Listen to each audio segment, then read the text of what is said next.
You're listening to Civic Media. You can tune into any of our live shows on any radio station across the state with the Civic Media app. Find us in your phone's app store and listen anytime, anywhere. Good morning and welcome to Matt Nair on Air. Jane Matt Nair, Greg Bach, and Calvin Butenoff coming to you live from our studio at Radio Park in Racine. You can always join us. Call or text. The number is the same at 855-752-4842. You can also leave a comment if you're watching on the live stream on Facebook, YouTube, and what used to be Twitter. Delighted to be joined by our next guest. He is the Executive Director of Back 40 Action. Will Westmoreland is here. Good morning, Will. We're going to play a clip for you before we even get going. Will, this is a clip from the Secretary of Agriculture, Brooke Rollins. Oh, no. No. We can play that one. Yeah. The Secretary of Agriculture, Brooke Rollins, talking about the fact that the U.S. is bailing out Argentina with $20 billion. And then Argentina essentially undercut the U.S. and is now selling soybeans to China. But Brooke Rollins says this is a great thing. Calvin, let's play that clip, please. Can you tell us a little bit more about President Trump's plan to use tariff money to pay farmers? What does that look like? How much are we talking about? How long will that program last? You know, it is a very elegant solution, right? The amount of tariff money that is coming into our country is stunning.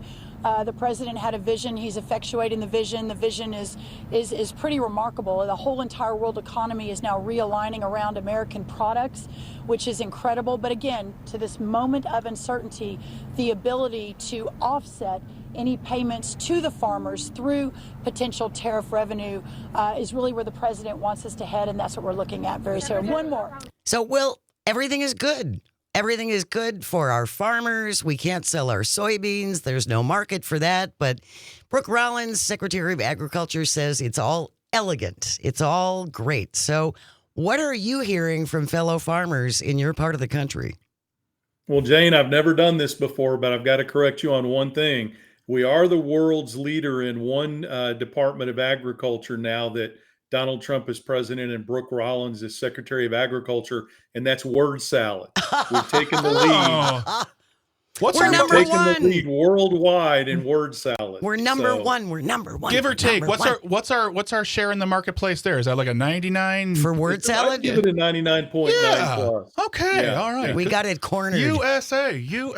All right. We do. I'm always amazed when I hear, Brooke Rollins speak or the president speak about agriculture because, and I'm going to get to your question, but the truth of the matter is I just want everybody to know this. And this is a conversation I have regularly with the farmers and ranchers where I live.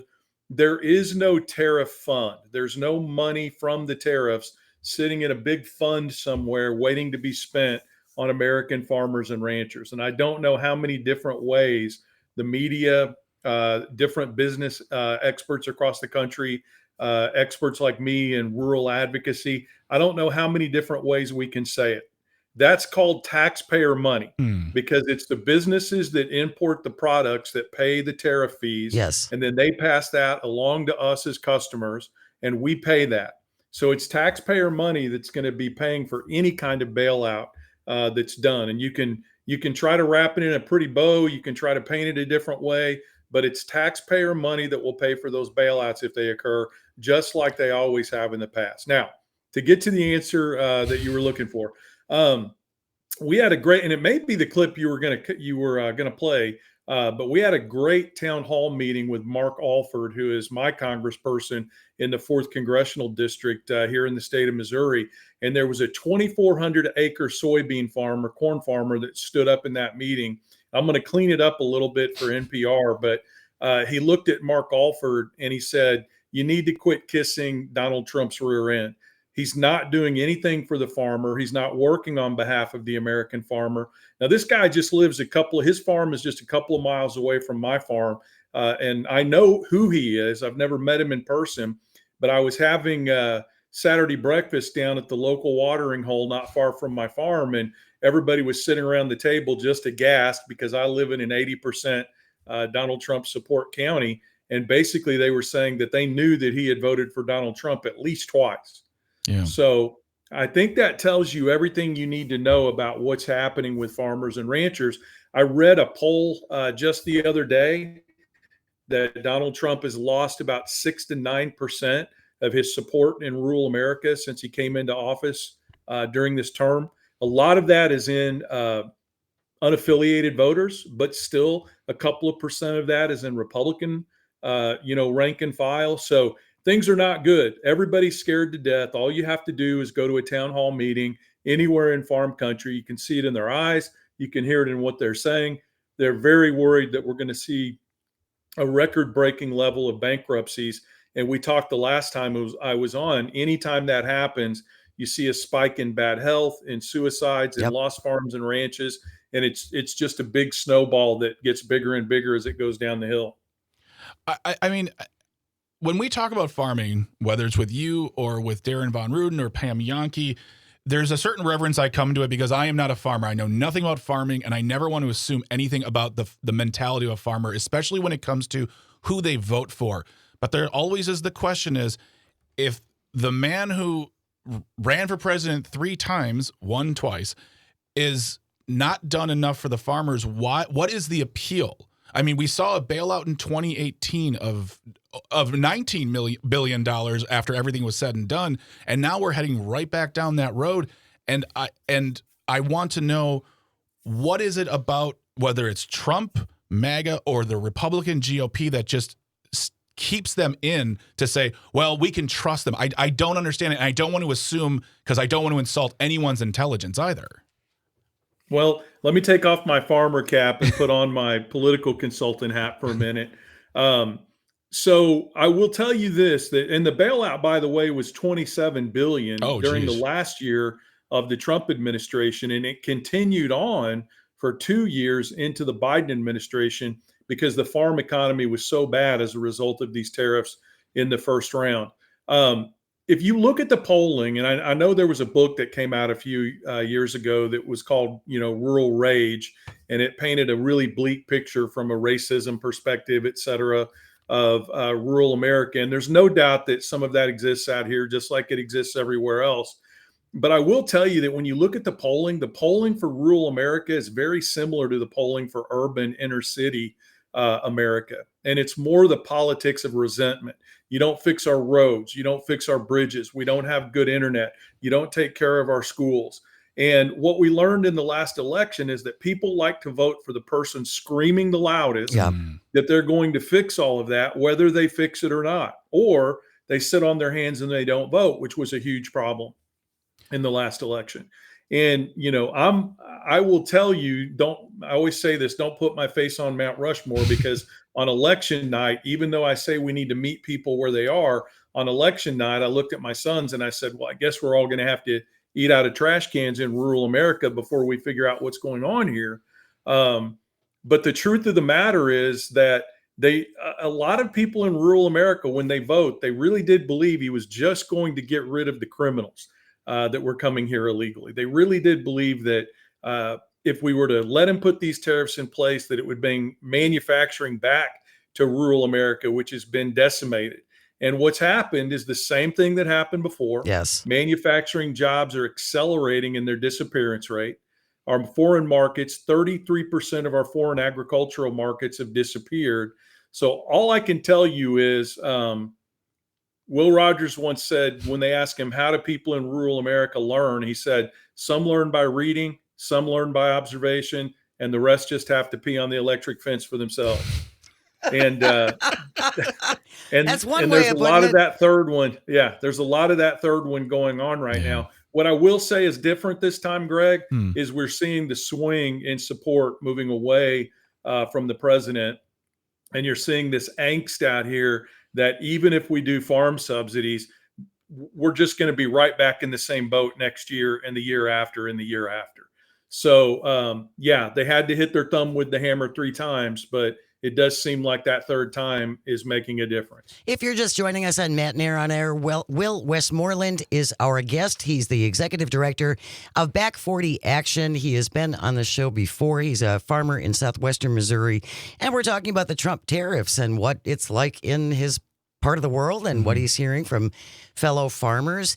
There is a lot of angst, Will, again, about people on the left trying to understand rural voters and why it seems they continually vote against their own interests, because Democrats are the ones who want to invest in infrastructure. President Biden had that big infrastructure plan that went to both red and blue districts. And yet, again, they came back to Trump knowing what he did to them the first time around, and they came back for more.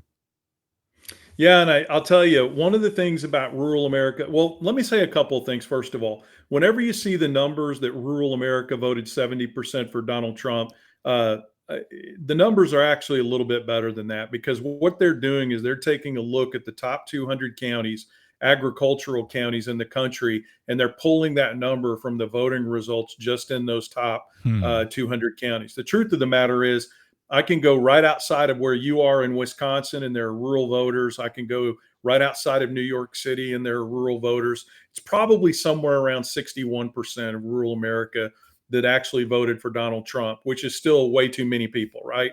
The good news is there have been a lot of folks out here like me that have been fighting against this for years. And I will tell you, people are starting to listen. We've got a lot of people that are, have contacted us here at the Back 40 that have said, listen, I didn't get my reimbursements for rotational grazing. I lost my farm because of it. I'm ready to work with anybody that will help us get good agricultural policy in place, that kind of thing. The other thing that's really scaring people are these changes in the ACA credits out there. Yes. Our good friends at the National Rural Health Association, who we work with very closely on healthcare issues, basically we're going to see a 37% increase in the number of people in rural America that don't have health insurance at the end of the year because of these cuts. And that's something that we have to keep reiterating. The whether people are utilizing Medicaid or Medicaid, I'm going to say for sure, but also with these ACA increases, they want to paint these individuals on the ACA and on Medicaid as shiftless layabouts in cities doing nothing, absolutely taking advantage of the system. But that's not true at all. These are working folks who live all over the country. Red state, blue state, rural, urban, suburban, they're everywhere. And when you try to paint it with that kind of brush, once again, folks in the rural areas, as we're seeing with all of these cuts, they're always having some of the most devastating effects on people in the rural area. And we need to keep talking about that, because the politicians like to get on their podiums in front of a cornfield and tell them how much you, Will Westmoreland, are the backbone of America, but they cut programs that make it harder for you to even live. Because a lot of farmers, Greg, is a lot of farmers a lot of farmers get their health coverage through the ACA. This one does. I was notified a few weeks ago that my insurance is going to go from $1,700 a month to over $3,000. So, and we're looking at seeing that across the board. The bottom line is this: we use it more than anybody else in the country. It's going to impact us worse than any other part of the country. There are two bills out there right now: Senate Bill 46 and HR 247. Both of those are designed to put those credits back, so we need to get our politicians to do that. We're going to continue our conversation with Will Westmoreland, Executive Director of Back 40 Action. Stay with us. You are listening to Matt Nair on Air, coming to you on the Civic Media Radio Network. We'll be right back.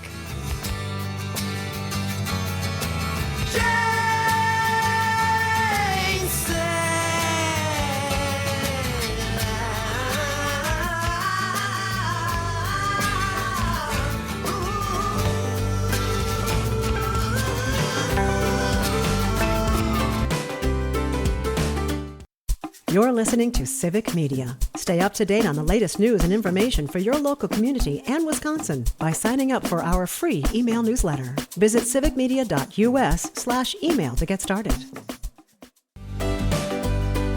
Good morning and welcome back to Matt Nair on Air. Jane Matt Nair, Greg Bach, our resident young person Calvin on the board, coming to you from our studio at Radio Park in Racine, where you can join us.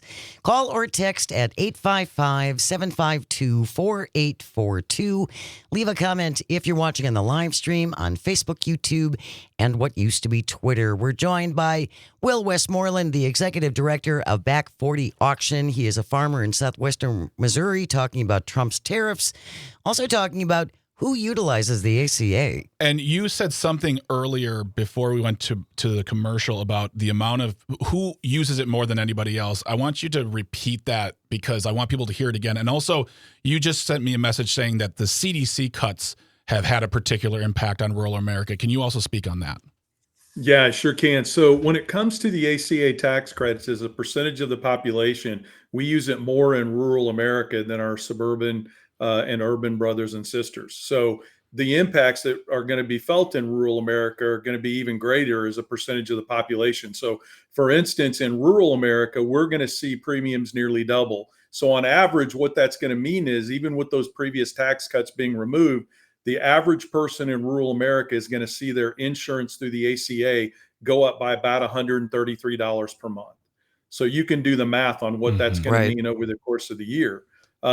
We also, a lot of people don't know this, but we get an additional credit in rural America because insurance costs more here. We've got fewer facilities. We've got less choices. We have to travel further. Sure. So we get an extra credit of about 28% in these tax credits that's applied on top of what everybody else gets, and those go away as well. So we're losing a subsidy base that's the same as everybody, plus an additional 28%. Basically, on average, it's going to increase healthcare in rural America by about $900 a year. So, and then, yeah, I heard you talking with your previous guest about the cuts at the CDC. This is really critical in rural America, and it's really kind of scary, Jane, to be honest with you, because some of the programs that are handled through the CDC in rural America are the programs that are the frontline defense against bird flu and swine flu. Which is those are critical. Right. And bird flu is really scary because we've been talking for years. If we see that jump from birds into humans, it could be worse than what we saw with COVID-19, which was bad enough. So some of these CDC programs where we're losing frontline personnel, contrary to what JD Vance said, and where we're losing funding are in these critical areas of, virus control out on farms and ranches across the country. The other thing is, in addition to these tax credits that we're talking about, the CDC has huge health emphasis in rural America. They've got special asthma programs for kids in rural America. They've got breast cancer focus for women in rural America. It's just program after program after program where funds are specifically designated to go to rural America because we're more unhealthy than the rest of the country. We've got more chronic long-term issues, heart disease, diabetes. In addition to that, because we live in spread out areas, we've got to drive further to get to places, which means we're in cars more, we drive faster, we have farm accidents like the one I had. So these CDC cuts hurt us even worse. To that point you were making earlier, Greg, about, why did they vote this way? All this stuff is coming to a head now. And I don't know what's happening in the media ecosphere, but it seems like a lot of people in rural America are stepping out of the echo chamber and they're getting this news that they haven't been getting before about what these cuts are going to mean. Some of that, I think, is the conservative news outlets because of, I know, hand to God, I never thought I'd agree with her, but because of what Marjorie Taylor Greene said, I think some of this is getting into the conservative ecosphere and people are scared. That's really interesting that you say that. Well, it is. And I do think that's why civic media was created, was to try and counter some of this misinformation that has been spread, particularly across our rural areas, for so very long. They've only been getting one side of the news for decades, for 30 plus years.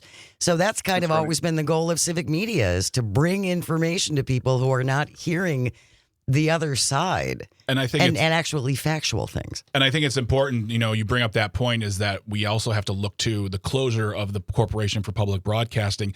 Those non-NPR PBS stations that are out there in rural America who rely on funding to bring the news, not right or left, just the news, they need to be funded. They need to be supported. And it's important to give what you can to them, because that's how some people get their news. Information is power. Yep. Information is power. We only have about 90 seconds left, Will. We talked about this before, and we're going to have to talk about it again. Bankruptcy has got to be looming for a lot of our farmers now with this latest round of tariffs.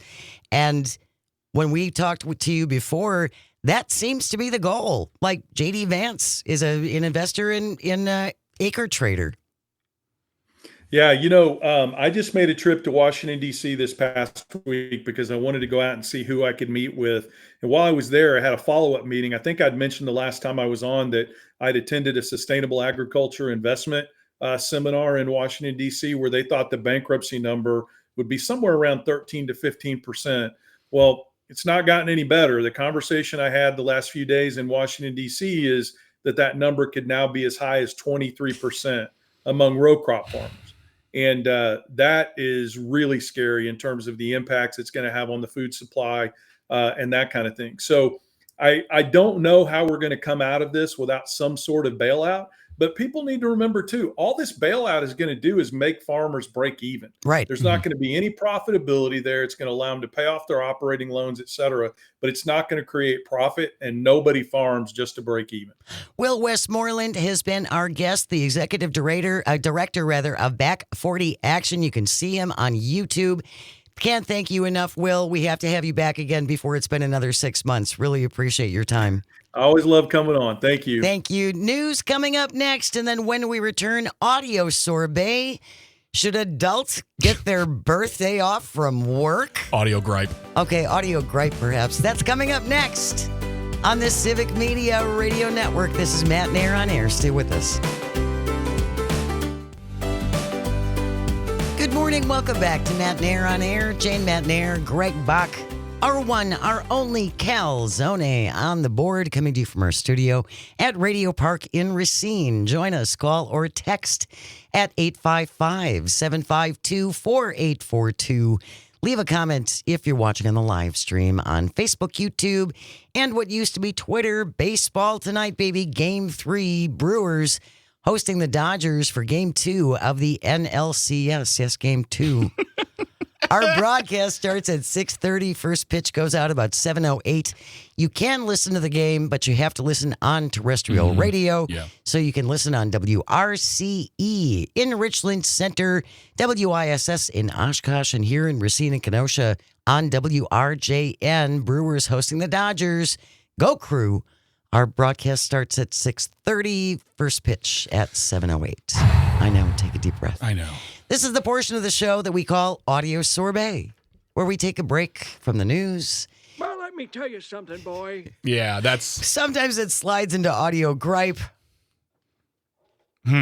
which could be the case today. Yeah, I think so. Here's the question for today's Audio Sorbet, and there's a reason we bring this up. There's a reason why Jane brings this up. I saw this morning on social media. Yeah, that great this bastion exchange, of truth. yes, of truth and standards. This exchange between an employer and a young woman about birthdays at work. Calvin, let's play this clip, please. Maybe you should pay your employees more too then. We pay pretty well. I mean, I know someone's here working on their birthday. Is it someone's birthday today? You don't even know your own employees. I don't know everyone's birthday. It's Colton's birthday? Yeah. Happy birthday. Happy Happy birthday, Colton.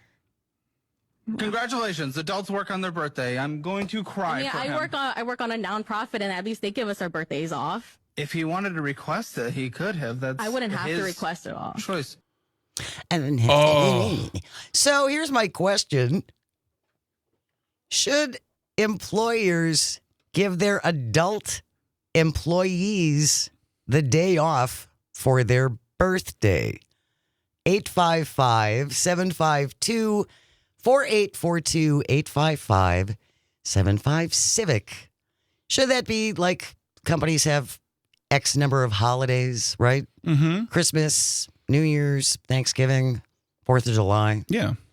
Should we all expect as adults to get our birthday off from work? 855-752-4842. And the first person to call in and guess where Jane feels on this matter wins the prize of self-knowledge and retention of information. I'm a baby boomer. That's No, the you're most- not. You're a Gen Xer. No, I'm not. Yes, you are. No, I'm not. You're. I'm at the very tail end of the baby boom. I was born in Then 1960. let go of that generation and hold on to Gen X where we just don't care. No, I'm a baby boomer. No, you don't get your birthday off at work as an adult. Okay. I think that is the silliest things I've ever heard. Well, first of all, I think this whole clip is ridiculous. She sounds ridiculous. She does. And he didn't know his employee's birthday. You know what? I guarantee you that until they find out my boss's boss, my boss's boss's boss, and my boss's boss's boss's boss don't know when my birthday is. Of course they don't know when our birthdays are. That doesn't offend me or hurt my feelings, but when they find out, they say, happy birthday, Greg, and that feels nice. It's a moment of connection. The expectation of having your birthday off, I think that's a bit ridiculous. I mean, I don't know. I said to you earlier, I worked for one place in my life that gave you your birthday off as a paid holiday. It didn't impede upon your allotted amount throughout the year. So you basically got 2 weeks plus 1 day. That was your birthday. You got it off. And that was great. It was a nice little addition to it all. It made the job whatever, because I worked at a collectible store in Brookfield that was useless, but I am a young Gen Xer, and I think it's ridiculous to expect it. To expect anything from a job is ridiculous. But to request it, I don't know. I mean, there's no harm in it. Well, if your boss says no, then you shouldn't be indignant and be like, oh my God. Well, again, if you want to take the day off for your birthday, take the day off. Yeah, absolutely. But no, they shouldn't build that in, I don't think, as an extra vacation day that everybody gets their birthday off. 855-752-4842. Paul from Spooner texting in, listening on WBZH, take a vacation day. Yeah. Yes. Yeah. Thank you. Jay from Eau Claire on WCFW. Maybe just take like 4 hours of PTO. Yes, PTO. Mm-hmm. Carol in Waukesha, WAUK, good grief. If you want the day off, take it off. I'm a 1960s boomer too, and that is just stupid. 855-752-4842. Should work give you a day off for your birthday? The texts are rolling in, and people are upset about the loud rock and roll music, everybody. Oh, my gosh. The clouds are being yelled at this afternoon, let me tell you. Travis from Pierce County on WCFW. I don't expect it, but my organization does give us a day off to use any time during our birthday month. Well, that's nice. That's all great. I feel like I don't have a dog in this fight. I feel like if you have an expectation on that, that's a little weird. It's not a common thing. It's not something we see really, I don't know, anywhere anymore. It's just a nice thing if it happens. Cool. Well, that's a lovely extra perk, but I just don't think that should be expected. Can I veer off for a moment and ask you a question regarding birthdays and working? Sure. So I was raised in the culture that if it's your birthday, you bring a treat. Okay. Whatever it is. Yeah. My wife found out once, a long time ago when we first got married, I said, oh, it's my birthday. I got to go pick up some donuts or whatever. She goes, what do you mean? I'm like, you bring them treats for your birthday? Like, they don't bring in treats for your birthday? I said, no. Oh, this is a whole new discussion. That's never happened in the history of working. But this goes back to school. When we were in school, if it was your birthday, you brought cupcakes. Yes, exactly. Right? Yeah, you brought in a treat of some sort. It was not incumbent on the school to supply your birthday treats. No, not at all. I would never. I mean, could you imagine how many days of the year they'd be bringing in treats? Exactly. For all the kids. I mean, well, and think about what if you had 1,200 employees? Yeah, exactly. It would just be treats galore. Never-ending treat day. Oh, that'd be amazing. Connie from listening on WCFW. I'm a New Year's baby, so I never even thought about this. Oh, man. You get robbed, Connie. Actually, I think New Year's baby, you're robbed. It's funny. My friend Caitlin, her birthday is on New Year's Eve, and she has a joke in her stand-up bit where she says, it's really fun to see people count down from your birthday. Your birthday's over. But for her, it's like countdown until my birthday. Let's do it. Let's party. I mean, yeah, there's also a misconception that you get robbed if you're a December baby. It's not the hard fast fact. No. It depends on one, when your birthday falls in the month, and two, how generous the people around you are. I'm perfect in that sense. When I was a kid, the 6th was St. Nick's Day. St. Nick's. My birthday is on the 12th. Christmas is on the 25th. So I kind of you have enough distance. Exactly. So I get a loving. I'd be very appreciative. I got a stocking of some stuff. On the 12th, I get like a gift, maybe a gift and a card with a gift card in it.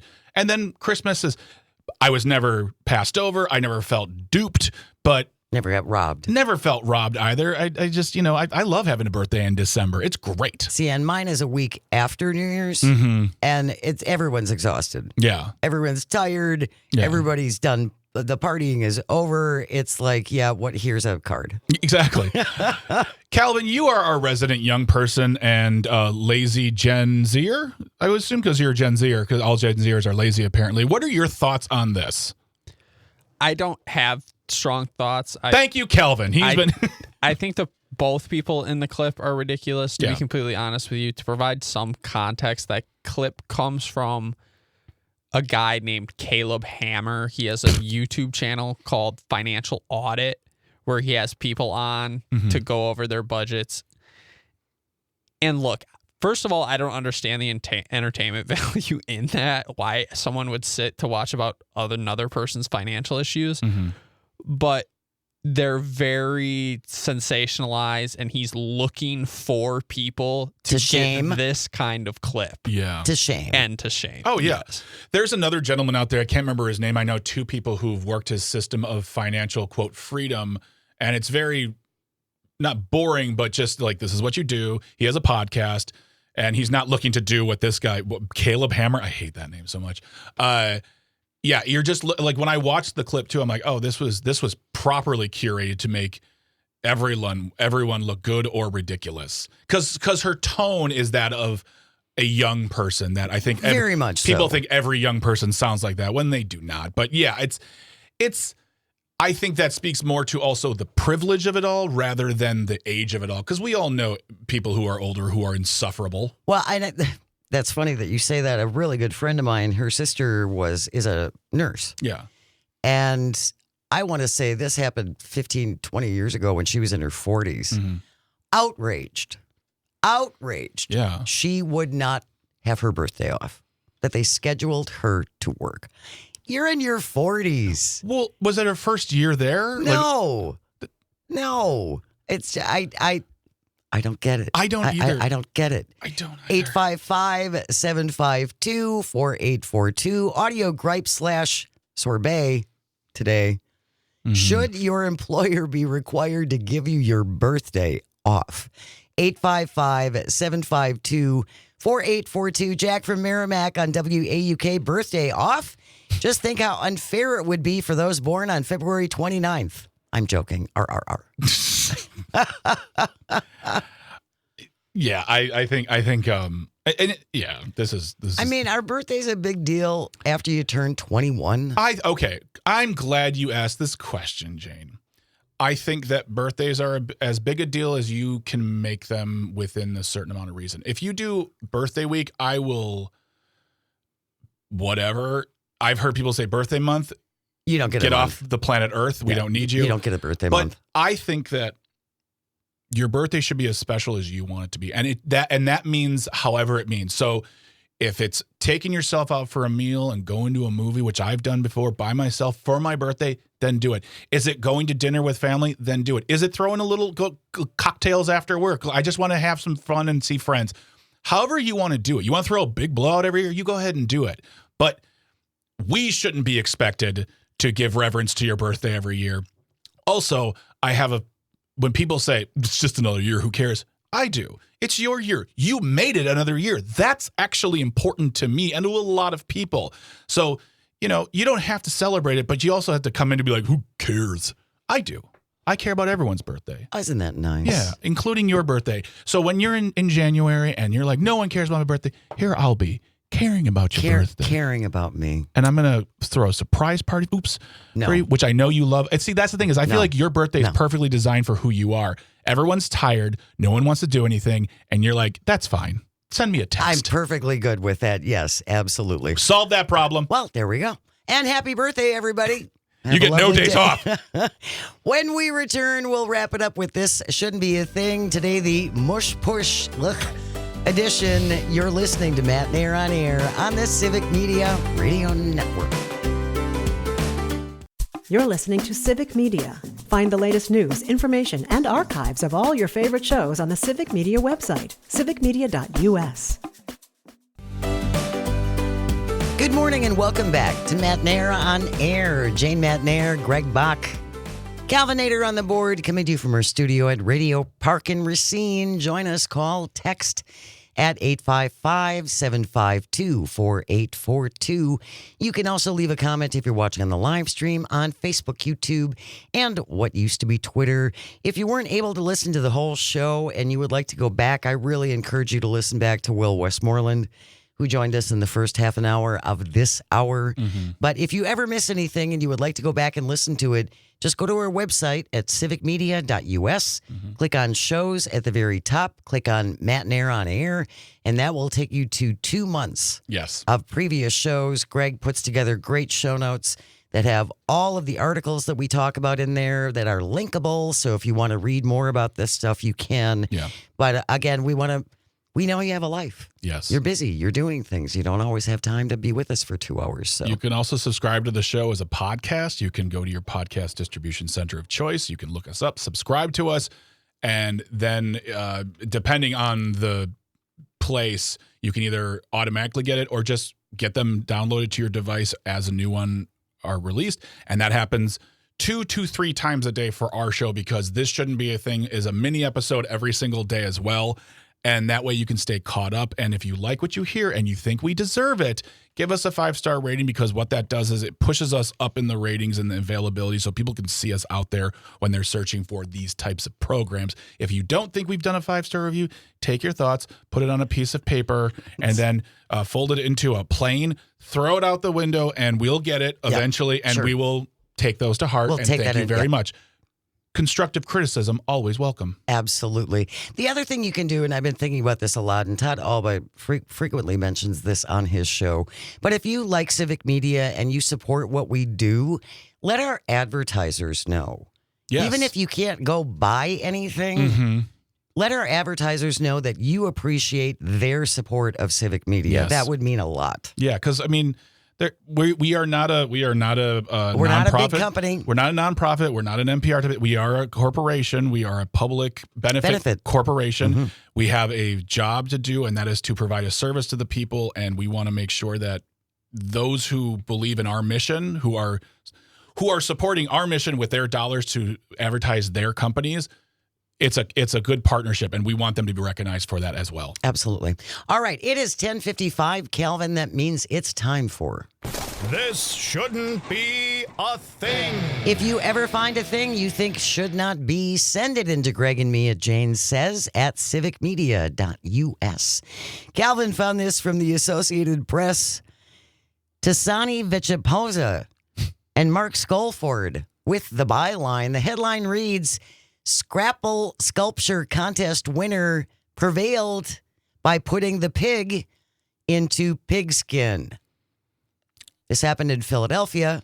Of course. It was the contest for the best scrapple sculpture on Friday.